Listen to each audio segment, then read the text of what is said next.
Hello everyone.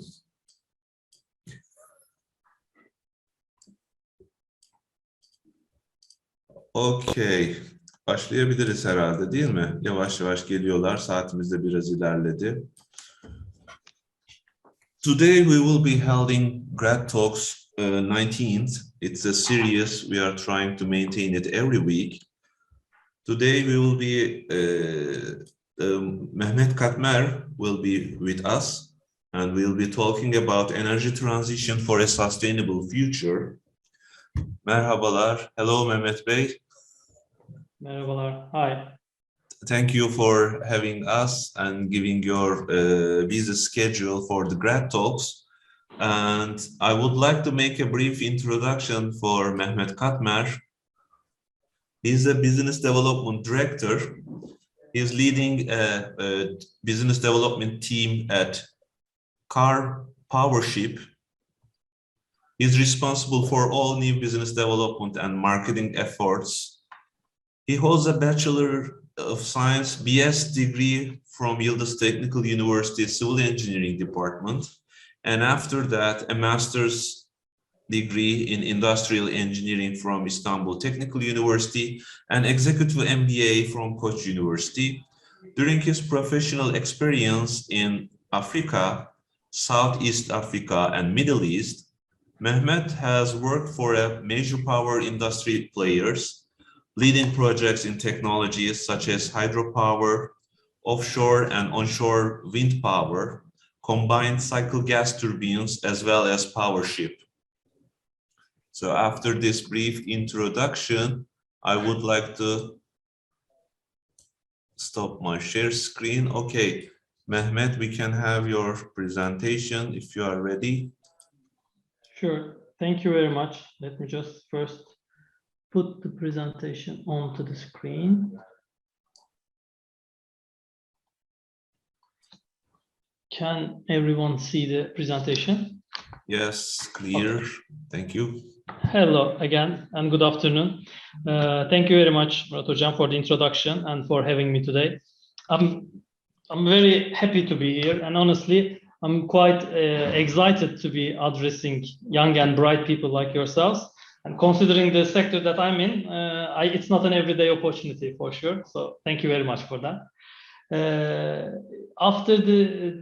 Thank you for the introduction. And I mean, I have been in power industry for almost 20 years, since 2000s. And I have been dealing with different types of technologies in this time period. So I have seen more or less all the technologies other than nuclear. So because I was approached for this opportunity, I said yes without even thinking. Because first, I love what I'm doing. So talking about it and sharing my experiences is always fun. And to be frank, not that hard either. And second, because I remember my time when I was studying there, there were similar get-togethers, and only few of them managed to meet my expectations. So judging was much easier back then. So let's see what happens now. So I gave some time to think about the presentation. And as you would appreciate, as a business development person in power generation industry, I've been talking about this subject for a very long time, to people, to representatives of different governments, to companies, to my peers. That's why I think, know the expectations you may have with regards to this presentation. So you certainly expect me to focus on global warming. You basically climate change, dirty fuels, and if the future relies on hydrogen or not, and certain renewables. I think that's what you would expect from me. However, this would not be your typical power industry presentation. I won't tell you why you need to fight against climate change and how beautiful the renewable is and the batteries are coming and saving us, our planet. I will try to give you my perspective on power industry globally. So, because the reason is, when I think of power, I think of electricity that lights the schools around the world, that enables hospitals to help their patients, that ensures the industries that serve to the future of people. To me, access to clean energy is not only a United Nations development goal, but also very deeply attached to people and their future. So when I think about the industry and the words to describe in this industry, I started to think of these images. What is power industry in my mind? First of all, this image came to my mind, and then this one, and then this one. Why? Because I believe, first of all, the power industry is a very old industry. All the technologies that you know of, hydro, wind, power, solar, gas turbines, engines, nuclear reactors, has decades of history. It's not your world of artificial intelligence, metaverse, cryptocurrencies, travel to Mars. It's an old industry. That's one. Second, it is a slow industry. Why? Historically, all these power companies, utilities, owned by the states. It has started privatization only some decades ago in the developed world, and it is a very still highly regulated market. So planning, getting permits, investments, construction takes years. I had this funny example. When I was working for a hydro project, we were on the construction site at the time.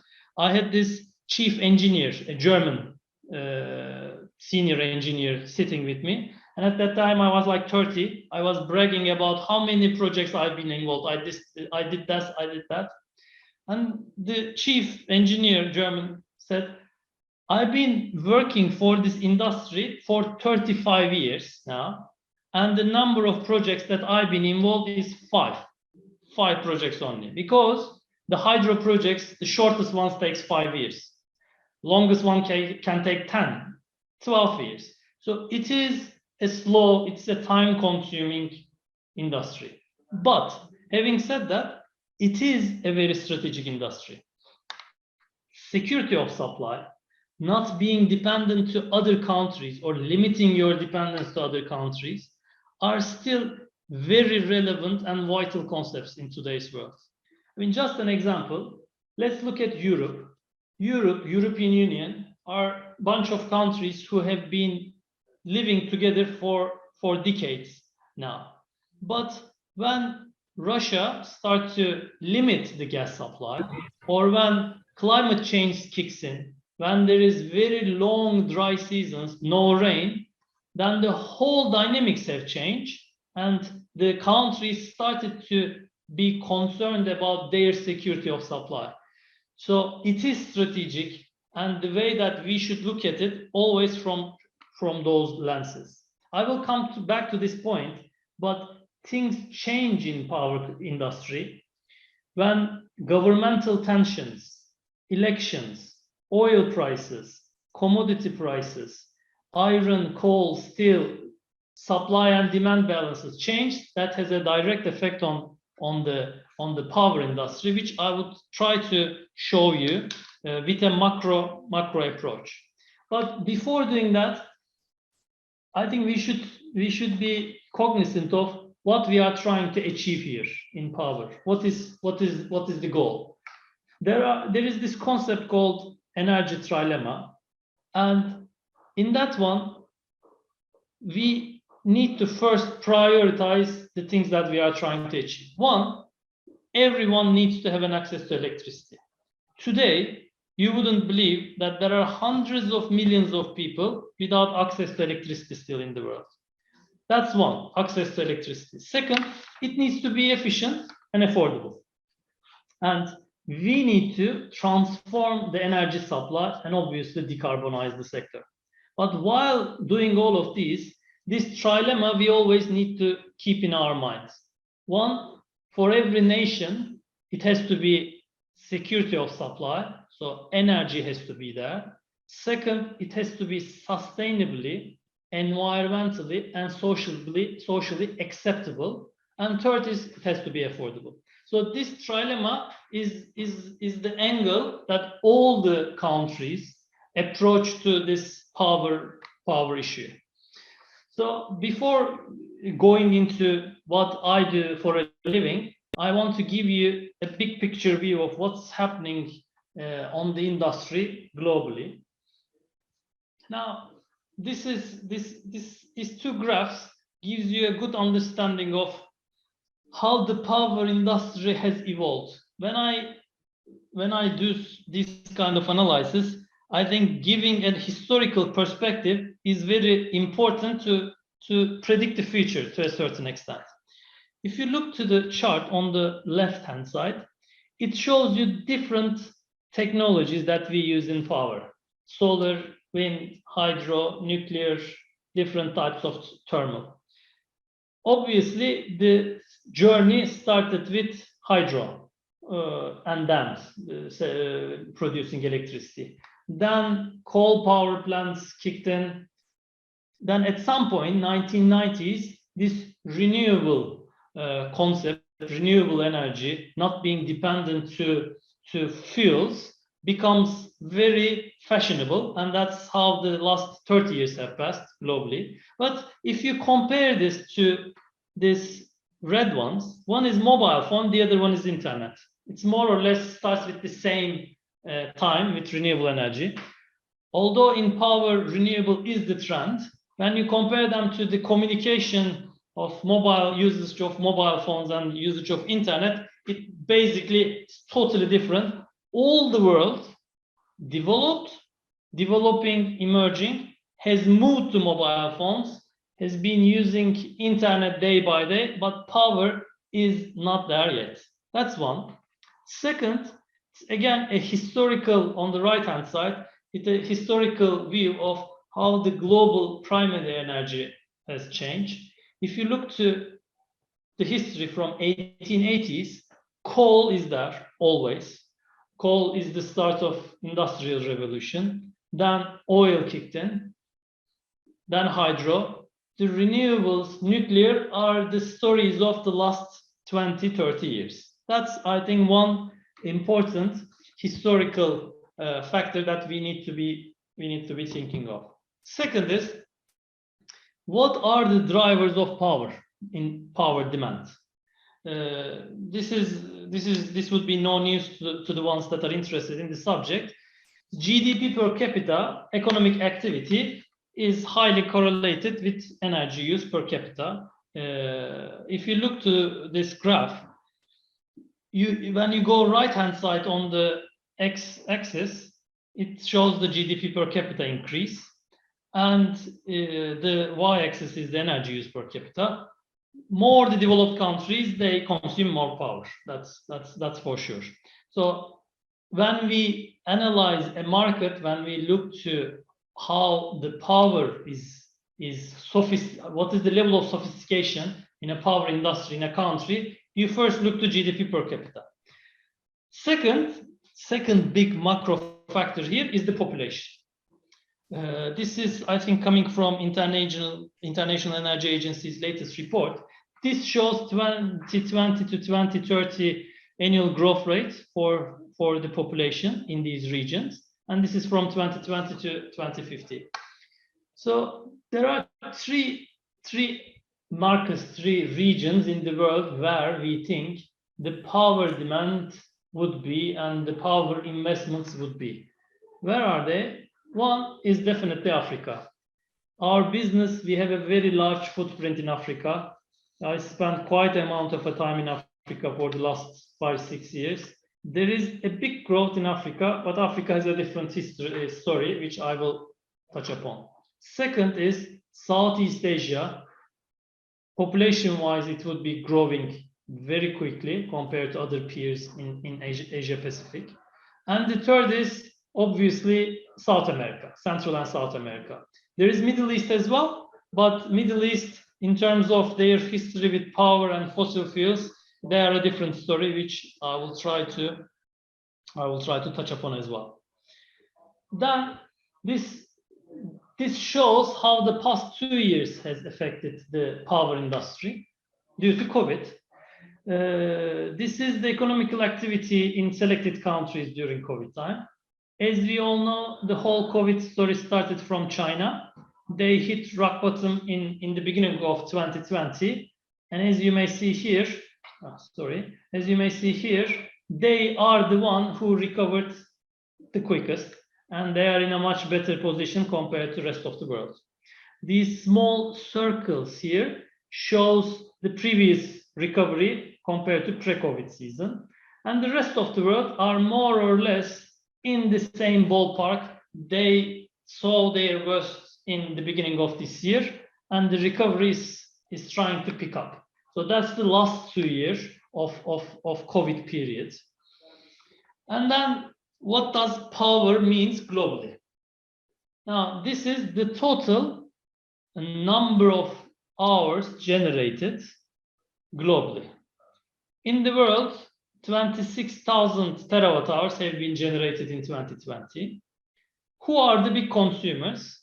As we have seen in the GDP per capita discussion, the most sophisticated developed worlds are the biggest consumers. Who are they? United States, basically consuming 20% of world total electricity.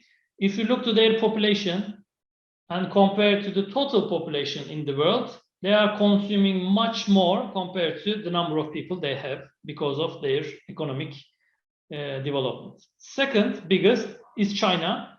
China has far more people compared to United States, but their consumption is relatively limited because GDP is low in China. Third is Europe, the smallest, one of the smallest continents in the world,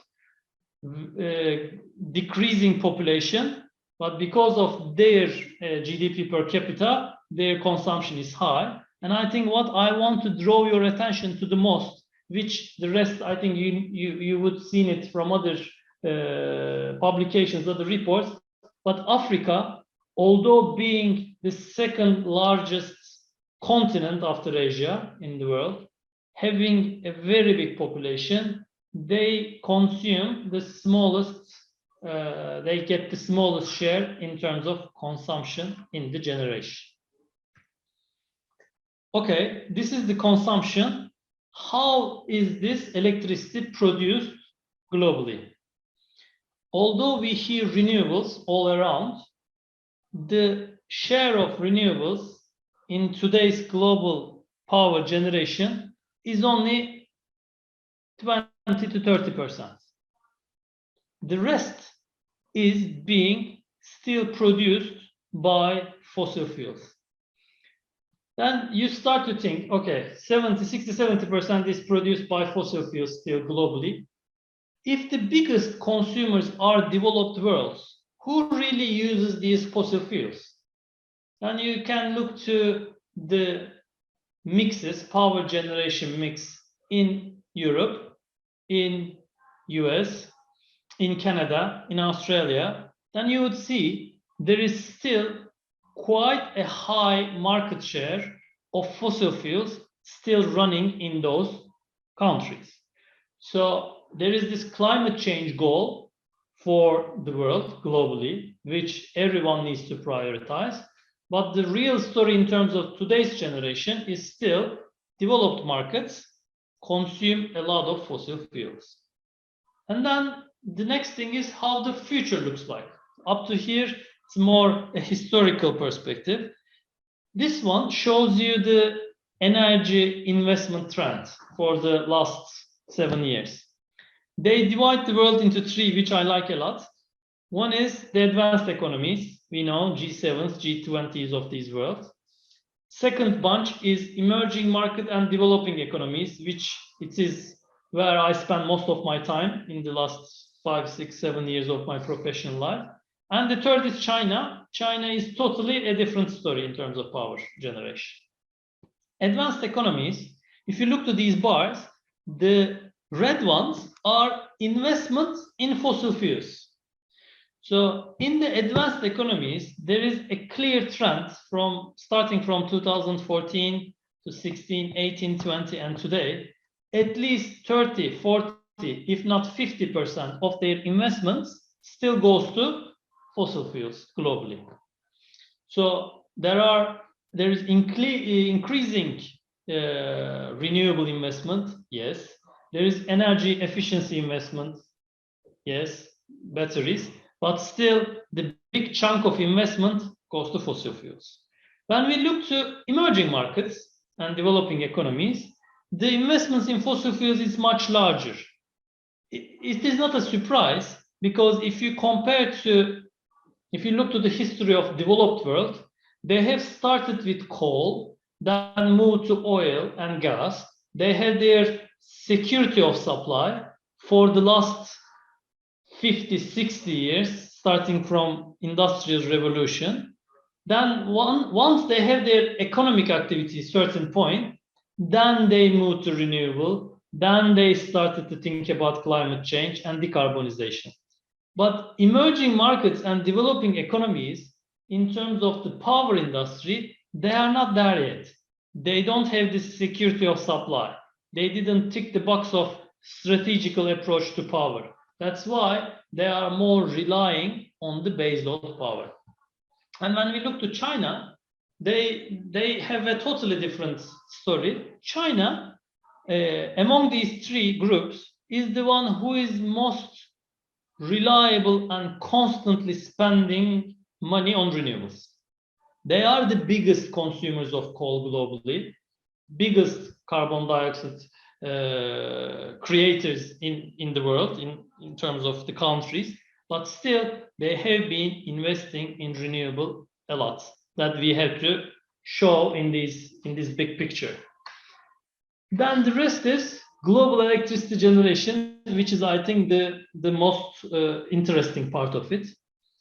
The history of the last 5-6 years, it's renewable investments in US, in Europe, the politicals change, and then the whole investment appetite change. But when COVID starts, when the renewable resources are not there, when wind is not blowing, when sun is not shining, when rain is not there, then all these developed countries suddenly go back to their old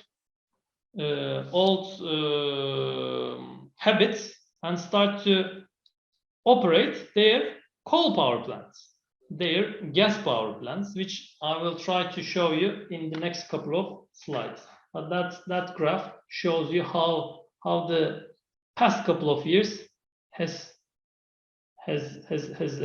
passed. And this shows the primary energy consumption. Again, this is another graph showing that. This is the primary energy consumption in 2018, just for an example. The green one is the developed world, plus China, plus India. Then you basically are 70% of the whole world's consumption.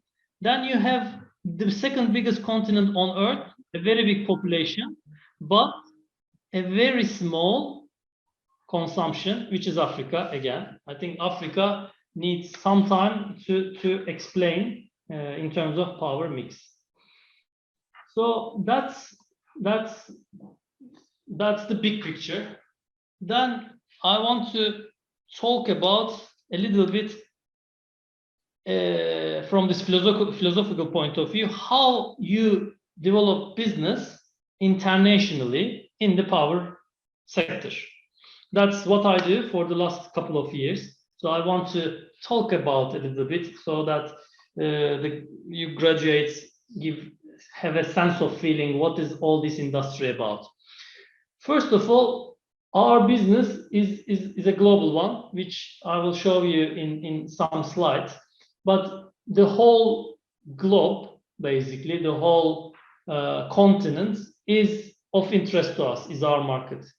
So what we do is, we do a market analysis in the beginning. The macros that I walked through, the GDPs, the growth, the power generation mix, which technology they use, which fuels they use. We do first a macro analysis of the market.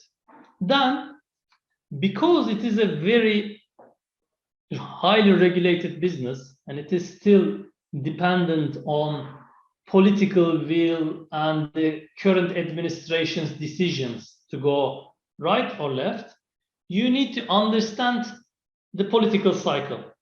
An example, United States, when the Republicans are in the administration, the previous administration, there has been an era of fossil fuel investment.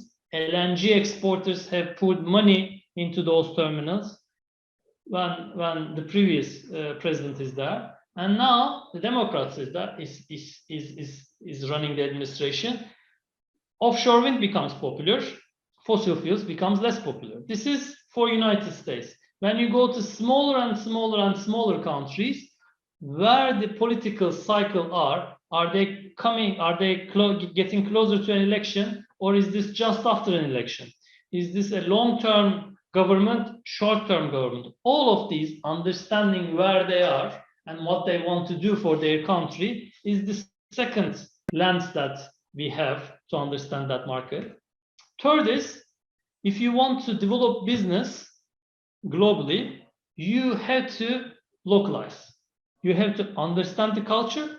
You have to know the people that are on the ground.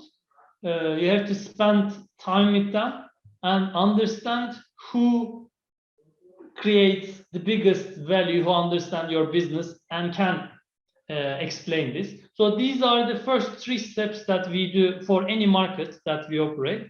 Then, after doing all these, you explain yourself to the decision makers, to government, to electricity utilities, to gas utilities. This is how we want to contribute to the country. This is the type of investments that we want to do. This cycle that we call as an international business development. Then, where do you do that? As I said, the biggest market is basically Southeast Asia, Africa, and South America. That's where the demand is coming for the next decades. So south of the equator line is where most of the power generation companies today globally are focusing. I would like to give you a snapshot of those different geographies and how they look like as of today. First of all, start with East Asia. Asia is a very big coal market. China is the biggest coal consumer, and there are vast coal producers in Indonesia, in other parts of Asia. That's one. Second, and coal is cheap, used to be cheap. Second is gas is not readily available in most of the market. Yes, there is gas in Malaysia, there is gas in Philippines, there is gas in Indonesia, obviously in Russia, but not in all the countries, especially in the emerging markets. And when you want to transport gas in the liquid form, this is the most expensive gas you could buy in the world. That's second. Third is, there's a typo in culture, but there is a cultural and a language barrier that you have to think about here. This is a completely different culture, the Eastern culture, compared to Africa or West. And obviously language is quite different in all those geographies. In Africa, if you speak English, French, and Portuguese, I think you can more or less live in any country in Africa. That's not the case in Asia. And the fourth biggest thing is, here in Asia, you have to think about a long-term business development strategy.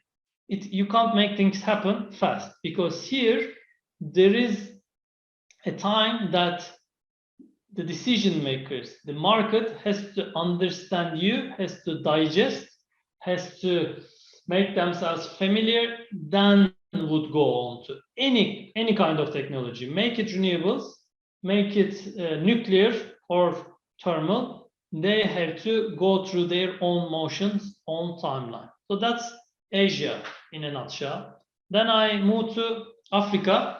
Africa, as I said, it's the continent that I have spent most of my time. First of all, I think the most natural resource-rich continent in the world is Africa.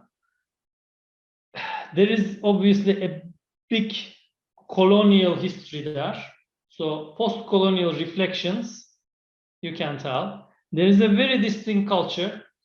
If I need to divide Africa into 5 different cultures, one is North Africa, where the previously run by Ottoman, still a big Muslim community, political issues, but very gas resource rich part of North. And then Sahara, if you go down the Sahara, there is West Africa, the most populated and richest part of Africa, I would say. It is Nigeria, the biggest population in Africa. It is Senegal, it is Ghana. The West is quite populated and comparatively developed. Then you have East Africa. You have Mozambique as one of the big gas exporters, wannabe or would-be gas exporters at some point. You have the Central Africa, which is, I think, the poorest part of Africa. And then the fifth is, you have South Africa, the big brother in the continent, very sophisticated country. It has a very good natural resource base and a talent base as well. So that's how the cultures are quite distinct. Obviously, there is still a tribal culture in all these geographies in Africa. And the countries are based on how much natural resource they have and what kind of a royalty they get out of all these countries. And the third region is South America. Obviously, if you are based in Istanbul or in this time zone, there's quite a time zone difference in South America. Language, culture, Portuguese, Spanish, it's different. The culture is different. It is slow, but not slow like Asia, a different kind of slow. They have a very mature power system. If you look to Argentina, Brazil, Chile, Peru, Mexico, because they are comparatively closer to US, I think they have benefited from that. They have very big hydropower resources. Hence, the electricity is quite competitive. And compared to other parts, politically more stable, not as stable as Asia, but more stable than Africa, I would say. That's the south of equatorial line. And if you go above that, the developed world, today, there is a massive increase in gas prices. There is no rain. There is no reliability in supply of gas due to the Russian gas pipeline. And look what happened.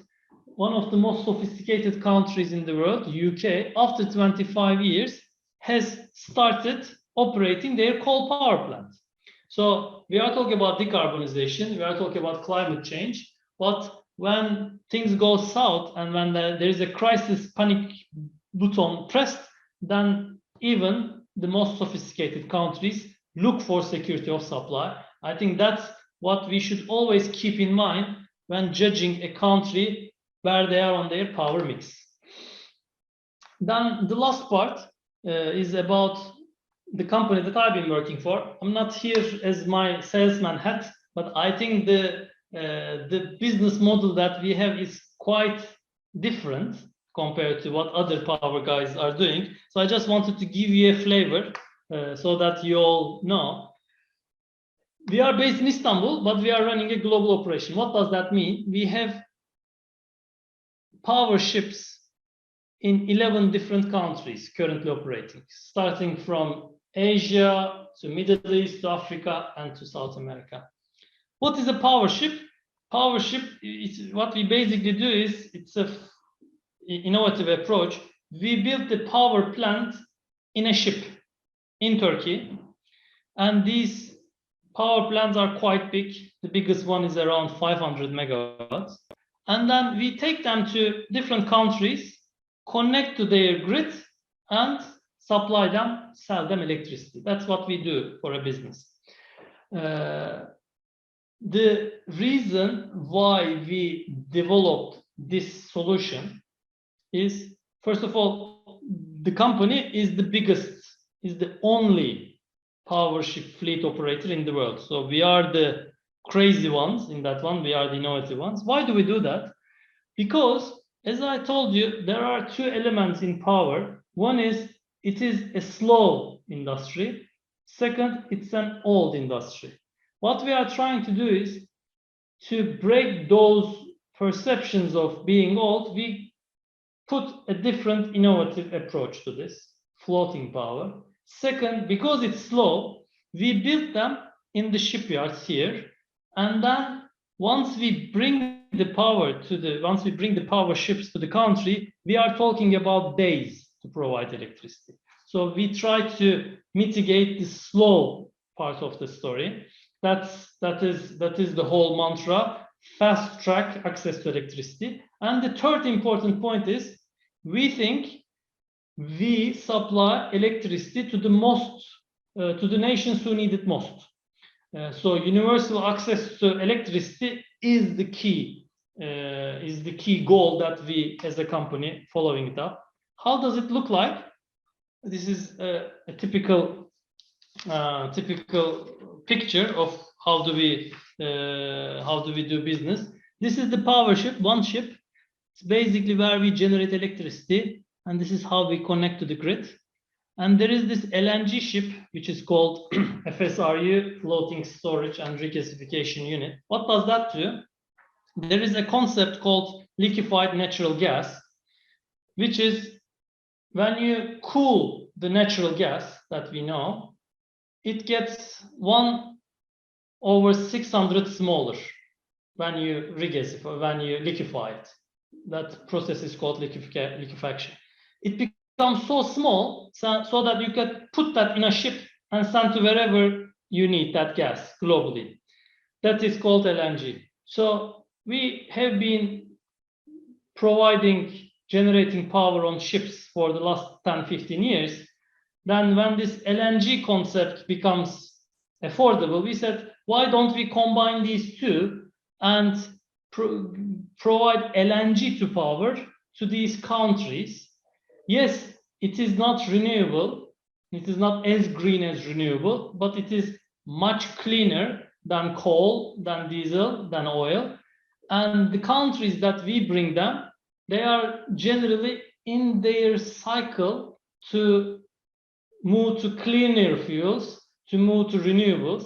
What we provide them is that smooth transition. That's why we think LNG to power is a very sensible approach to power industry, and that's hence we have been successful for the last couple of years. So, I mean, my perspective, I'm quite proud to be able to take this different, one might say, game-changing technology to countries around the world. So that's more or less me in a nutshell, or the subject. So thank you very much for listening to me. It's been a great pleasure. So I'm ready for any questions if you have. Thank you, Mehmet. Thank you for the explanation and the procedures of your company. I guess we might have some questions and comments about the subject. Eli, I hope you are also following you may raise your hand.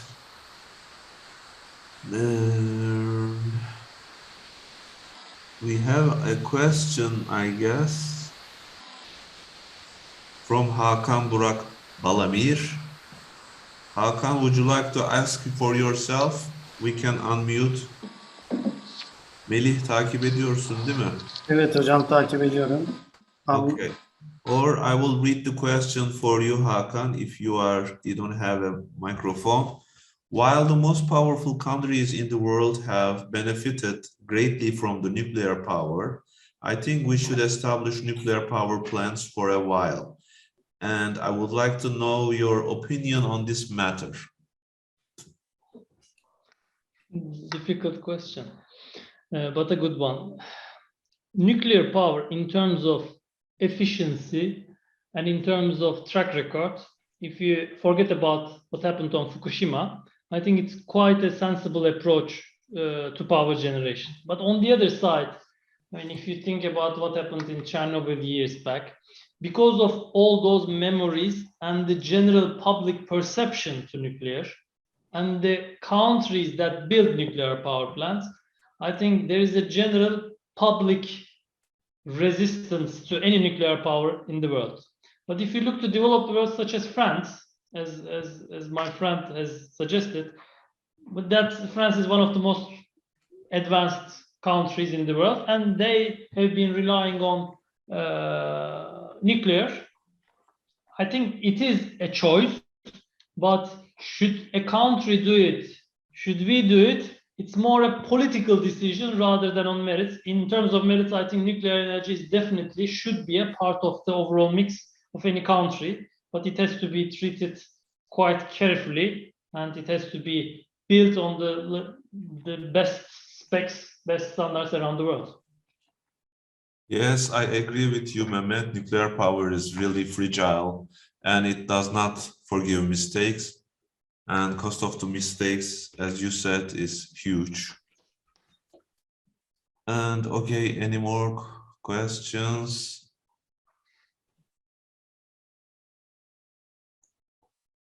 Nezir Hocam, I've seen a raised hand. Buyurun hocam. Yes. There's another question actually from one of the audience. I guess Sada. Yeah, Sada Hasan. Next question from Sada. Okay, Nezir Hocam.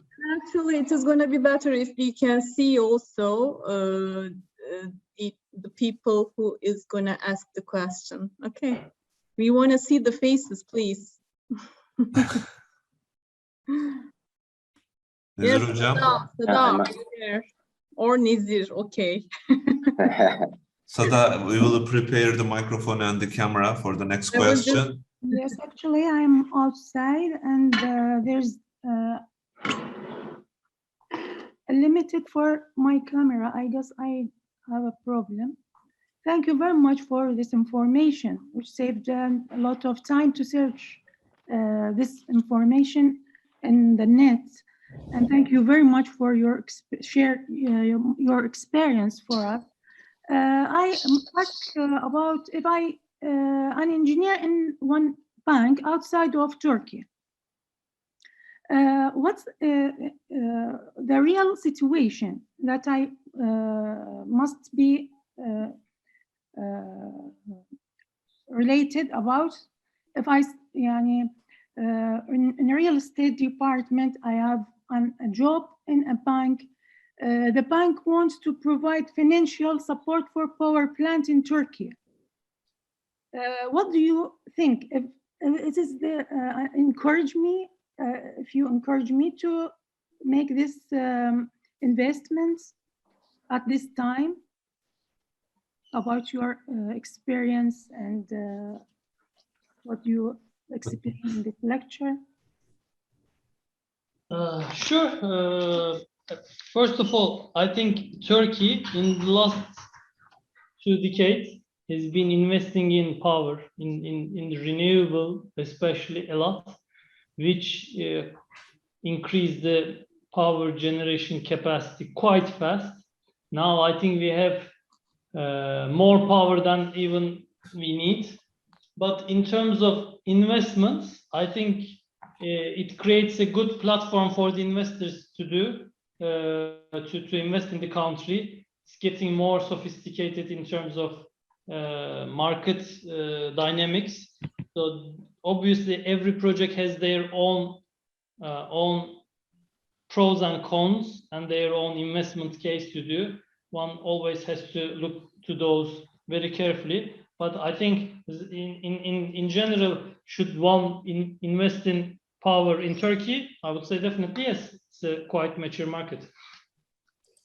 Thank you very much. Thank you, Seda. Thank you, Mehmet. The next question is, or any comments?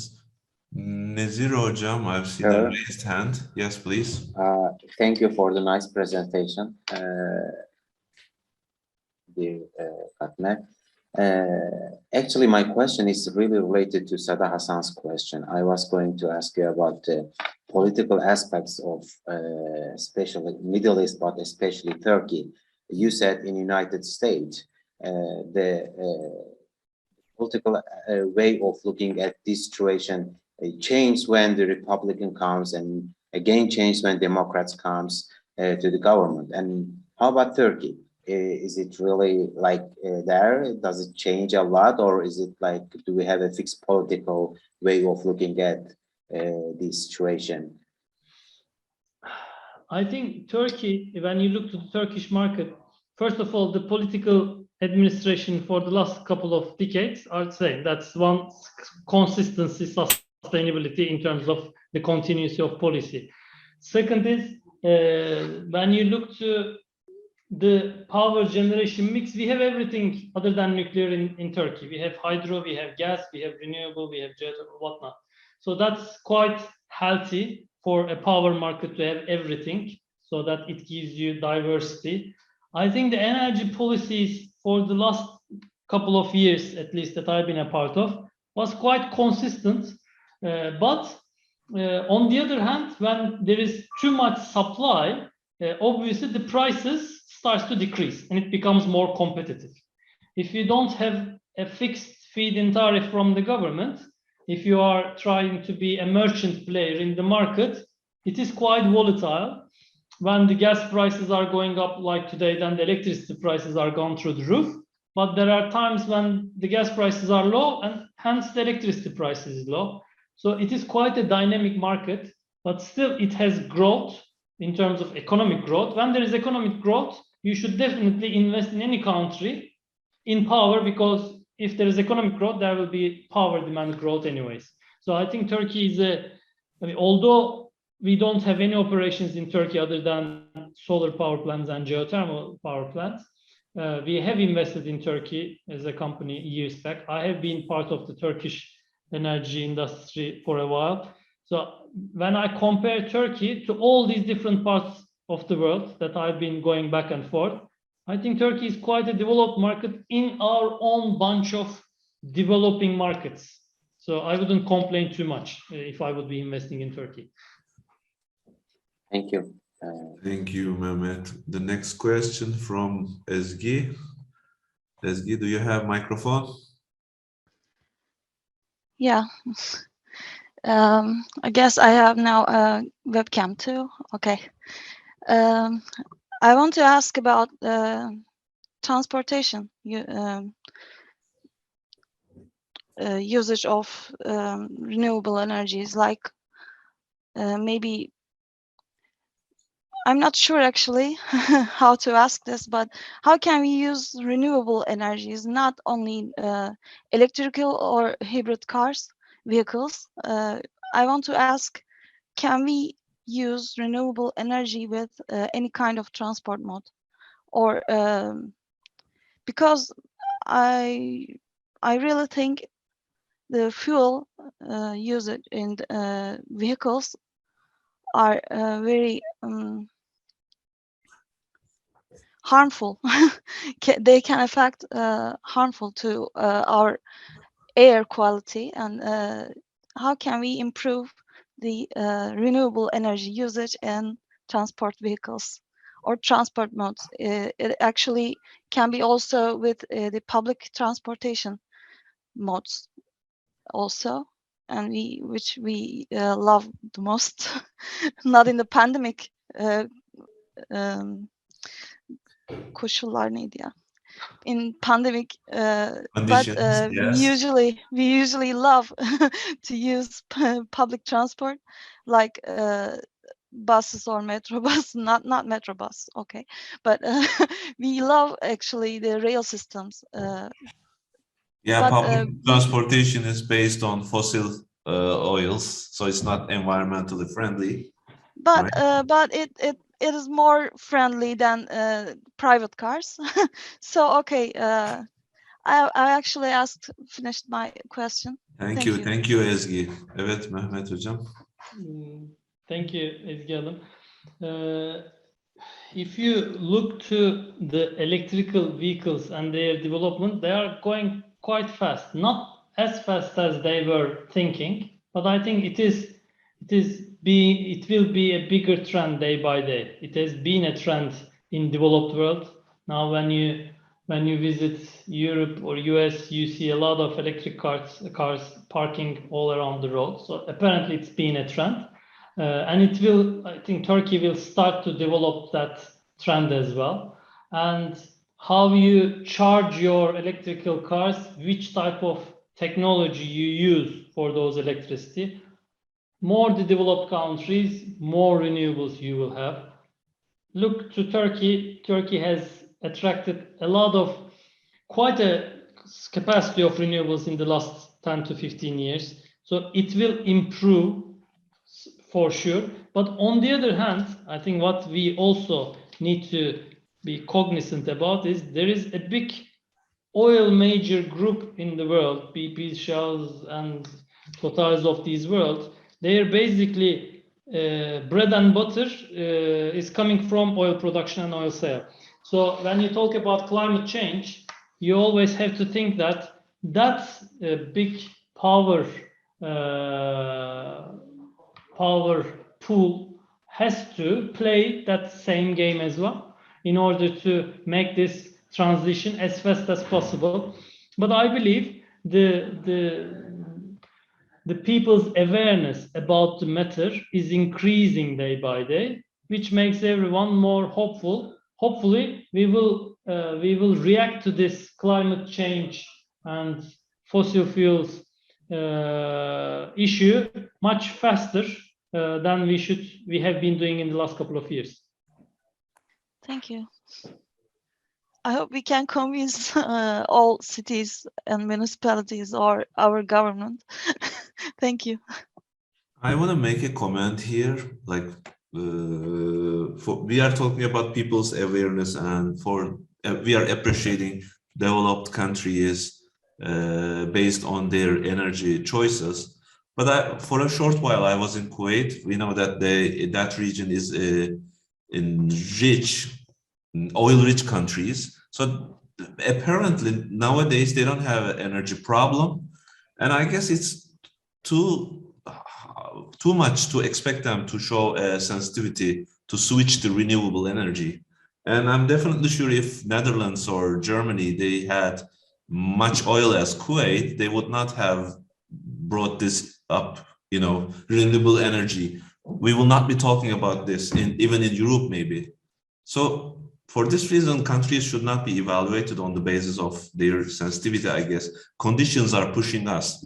Like in this regard, the driving forces are important also we know the Turkish reality, buying the natural gas with dollars, so it's quite sensitivity, especially we know these days. Okay, I just wanted to say this. I'm in agreement, fully support that. I think there is this resource curse theory in the world. When you have resource, then you are more easily blamed about polluting. But yes, that's being the downside of having a natural resource in your country.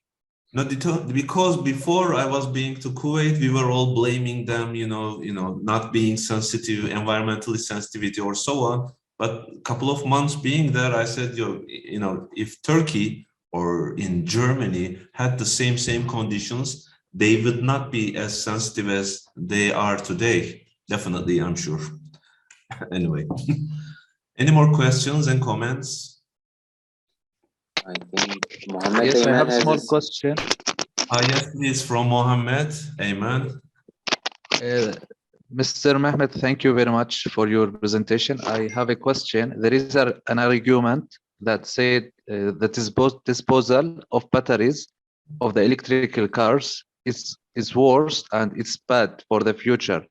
For example, the effects of the disposal of the batteries of the electric cars will be like disaster or something like this. What do you think about this argument? Very good question, Mohammed. Yeah. We will use these cars to be friendly with the environment, okay? But the disposal of these batteries will be worse, maybe for the future. The effect. It's an excellent question for the environment. It's an excellent question, because when we talk about all these batteries or even renewable technologies, where they are built, mostly solar panels or wind turbines, they are built in China. How China produce their electricity? It's coal. So how do you manufacture them? Which electricity, using which technology? So I think that's one we should be aware of. Second, as you said, it's the disposal. So we shouldn't take all the messages that we've been served from their face value. As you said, the batteries, the disposal of them that technology needs a lot of improvement to make it environmentally, socially acceptable. Fully agree. I think whatever we look into, either make it fossil fuel or renewable, we should really look from a factual point of view, and every solution has its pros and cons. There is no right solution in this power industry, to my limited experience. So these days also producing the renewable energy itself is not that much environmental procedure, maybe. Okay. Yeah. Thank you. Any more Thank questions you very much. or comments? Thank you, Mohammed. May I ask one more question? Yes, please, Hocam. Actually, I'm curious about what Dr. Katmer thinks. You know, several countries agree on to convert their cars to electricity or environmental friendly cars by 2040. Do you think it is possible? Like converting all cars with 100%, all are going to be converted to environmental friendly, like zero emission. At least the intention is good. I would definitely say the same. At least the intentions are good. I think world, in order to show their commitment to these issues, they are putting aggressive targets than they would naturally or eventually would succeed. I don't think those targets are easily achievable, but at least it increases the awareness much faster so that people start to think about would it be really possible. And second thing, I think if we think about the electrical vehicles, where they should be used, etc., we should separate the world into two: developed countries, developing countries. Developed countries can have the highest targets that they want to, and I think they have the means to reach those.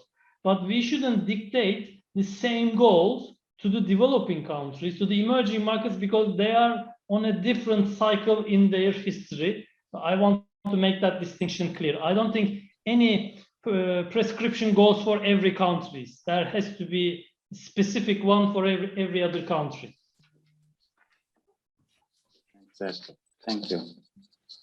Thank you.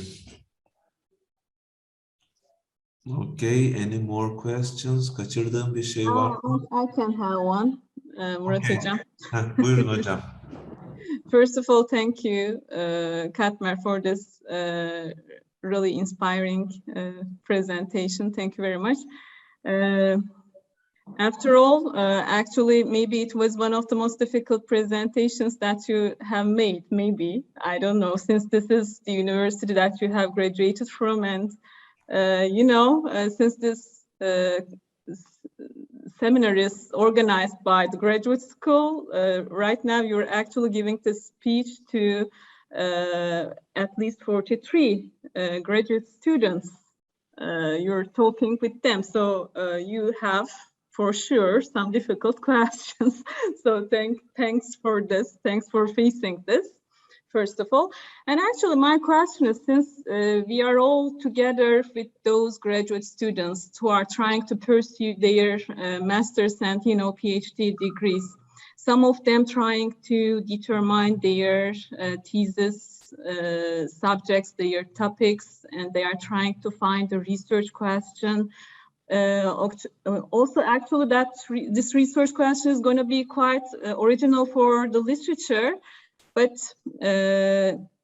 nowadays we're actually giving attention to those research questions, also benefits to the industry as well. So do you have any advice actually to those people who are trying to find a research question in energy industry? What do you need? What do you want us to do? What do you want from those people to do? Do you have any advices or suggestions such as this? First of all, again, thank you very much for the opportunity. It's been a real great pleasure. I don't have the luxury of to talk with graduates all the time. It's a boring industry at the end and spending time traveling. This has been a great pleasure. So thanks very much again for that.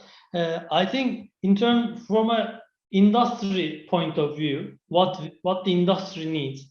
Now, I've been working in emerging countries for the last 6-7 years. If you look to the papers, academic papers, when we use those a lot, when we present a case to a government, to a customer, then we try to be as factual as possible. We go through the research that have been done and try to use those data that are available and that are coming from an academic point of view, which are very, very important in our business to make it factually reliable source. But if you look to the emerging markets and the number of available studies, papers that have been prepared for those specific countries, it is very, very limited because it is very difficult to gather data, to do a research about those geographies. So I would love to have questions, academic questions addressed to continents such as Africa, Southeast Asia, South America. That would benefit a lot for the global industry, not for the company that I've been working for everyone. That's one. Second is there are some emerging technologies such as hydrogen, such as LNG. It's not an emerging technology. It has been on the radar for 40-50 years, but I think the number of studies done for that or the research time spent for that are limited because we have been spending a lot of time doing these kind of studies ourselves, but the number of academical questions that have been done, I think it's relatively smaller. And I would encourage to connect the universities to the real sector in one way. Then I think you would immediately see what the industry needs in terms of support from the universities. I think there are a lot of areas to cooperate, and it's funny when we invest in these different countries. The latest example is in South Africa. We have met with lots of universities in South Africa where there are quite good universities, to be honest. We have signed MOUs with them to do projects all together. We explain them our technology. They want to do certain research, certain parts of our technology. So I think it is easily doable in Turkey as well. But the push should come from both ends. The industry and the universities have to communicate much more often in power, on my view. Thank you very much. Thank you, Zeynep Hocam. Thank you, Mehmet. Do we have any more questions or comments? I guess everything is clear. I would like to, if we don't have any more questions, I would like to thank Mehmet Katmer'e for informing us about a very hot topic and about this very current issue. Thank you, Mehmet. On my university behalf and the Institute, I would like to thank you. And I would like also thank you all the attendees and meet them on the next week Grad Talks seminar. See you next week. Thank you, everyone. Thank you very much. Thanks to all.